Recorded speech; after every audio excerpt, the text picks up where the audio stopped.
তোমাদের সাথে কোনোদিনও হয়েছে সন্ধ্যেবেলা তোমাদের বাড়িতে পার্সেল এসছে? আজ আমার বাড়িতে সন্ধ্যে 7টার সময় ফোন করে বললো তোমার একটা পার্সেল আছে। দিন ছুটে ছুটে নিচে গিয়ে পার্সেলটা রিসিভ করলাম, দিয়ে মাকে বললাম ভিডিও বানিয়ে দিতে।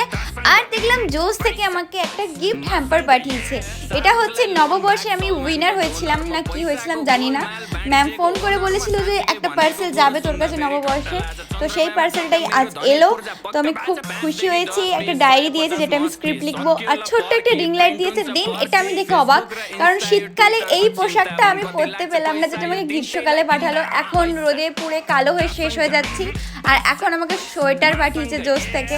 তো যাই হোক, এই সোয়েটারটাকে তুলে রেখে দিলাম, শীতকালেই পরবো।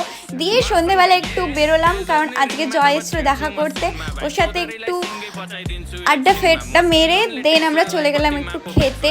খাওয়া দাওয়ার পর ঝড় বৃষ্টি হলো, দেন আমি বাড়ি চলে এলাম। তো আজকের ব্লগটা কেমন লাগলো তোমরা কমেন্টস করে জানাও।